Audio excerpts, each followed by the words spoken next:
Shalom Bapak Ibu, Saudara-saudara, adik-adik sekalian, dimanapun Anda berada.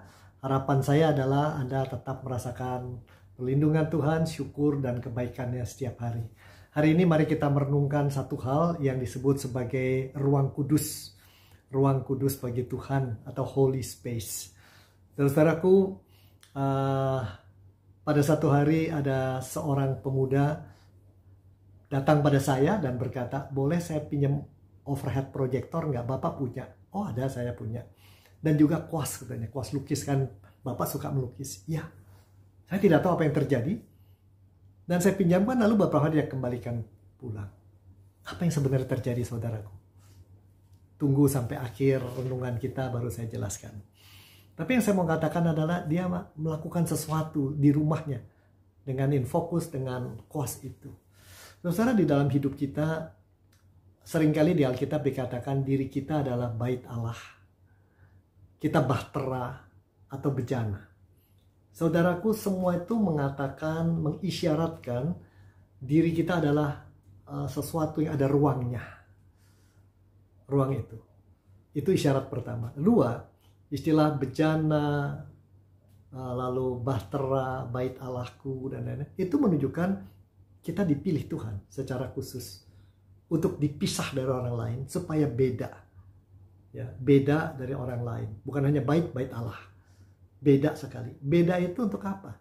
Kalau bahasa Ibrani beda itu artinya kita dikuduskan, pisahkan dari orang banyak, disisihkan, ditampilkan beda, harus kentara beda. Jadi pertama adalah ada ruang itu, lalu kedua ini ada pilihan Tuhan.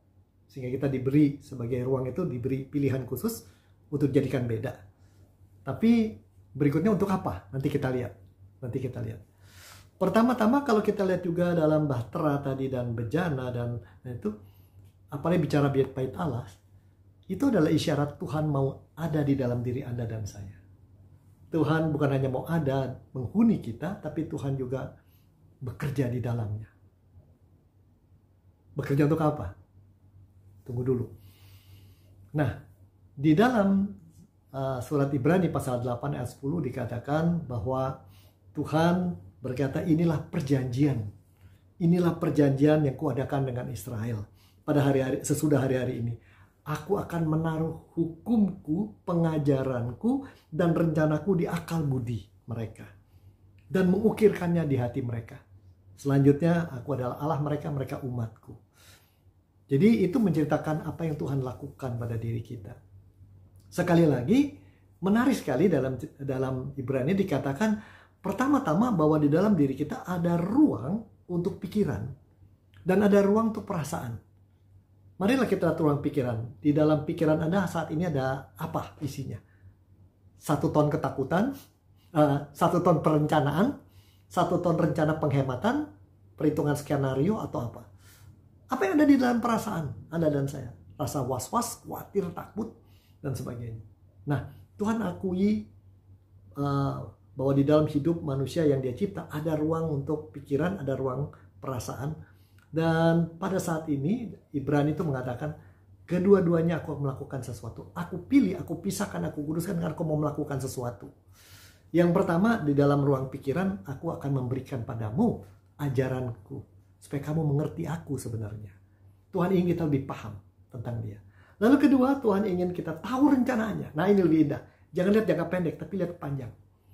Dan kemudian Tuhan mengajak kita juga untuk bisa tahu protokol dalam perjalanan menghadapi bahaya-bahaya yang ada. Ya. Nah, ini sangat menarik. Itu tentang Tuhan mau menyentuh pikiran kita. Ruang pikiran kita Tuhan mau sentuh. Tapi ada kata yang lebih indah. Tuhan katakan sana, aku mau mengukir hatimu. Mengukirkannya hatimu. Jadi tidak cukup kita hanya mengerti Tuhan, memahami Alkitab, tahu doktrin, ajaran yang benar.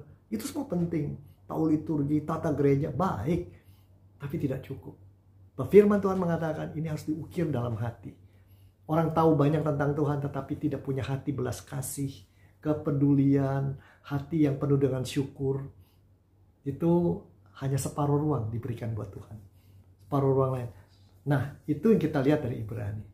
Nah, kalau itu semua itu dikuduskan oleh Tuhan, lalu Tuhan mau ngerjain sesuatu, mau mengubah diri kita, itu karena satu hal, karena dia mau mencurahkan berkat lebih penuh dalam diri kita. Maksudnya apa, Pak? Tadi dikatakan Tuhan mau ada di dalam ruang itu, Tuhan mau berkarya. Supaya apa? Supaya kita lebih merasakan cinta kasih-Nya, lebih merasakan rencananya, lebih terpesona oleh Dia. Kita lebih berelasi, lebih intim dengan Dia. Dia Allahnya, Dia Allahku, aku umatnya. Ada kedekatan secara khusus. Sehingga dengan demikian perjalanan hidup kita beda. Mungkin sama-sama susah, sama-sama risau, sama-sama kesulitan, bisa saja terjadi. Tapi kita tidak berhenti di sana. Kita punya ruang yang dikuduskan, yang sudah dipisahkan. Dan itu pisahkan untuk apa? Diisi oleh firman Tuhan. Lebih mengerti Dia. Kita punya ruang di hati dan di pikiran dan di dalam tindakan. Sehingga kita harus beda. Tanpa kita melakukan itu, kita tidak beda dalam pikiran kita, pandangan kita, dalam perasaan kita, maupun di dalam tindakan kita dengan orang-orang yang bukan anak Tuhan. Dan bukan itu yang Tuhan keinginkan. Tapi kalau kita mau dibedakan, dan Tuhan mau tata kita, terjadi sesuatu. Istilah mengukir dalam bahasa Ibrani berarti apa? Membajak. Membajak itu artinya tanah dibongkar. Berarti Tuhan mau bongkar kita. Untuk terima berkatnya harus siap dibongkar. Yang kedua, dikatakan itu menata. Seperti meja berantakan dirapikan. Kita mesti mau ditata oleh Tuhan. Yang ketiga, seperti langit bumi oleh Tuhan dikendalikan. Artinya apa yang besar-besar yang di luar pikiran kita bisa terjadi. Itu yang Tuhan mau berikan pada hidup saya dan Anda. Dalam perasaan, di dalam pikiran, dalam tindakan, kita harus beda dari orang lain. Nah, tahunya dari mana bahwa itu sudah terjadi dan sudah jadi proses yang kita sudah mulai, yang berjalan seumur hidup. Saudara, kembali pada cerita si pemuda tadi. Satu hari saya datang ke kamarnya dan saya kaget. Dinding 3 meter kali 3 meter penuh dengan tulisan. Dari atas ke bawah, sebuah puisi yang sangat indah. Menceritakan bagaimana hari itu menatap seorang gadis.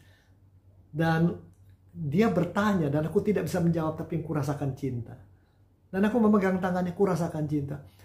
Semua rasa sukacita itu terbaca di dalam puisi ditaruh di tembok itu. Saya boleh masuk ke dalam ruang itu dan melihatnya.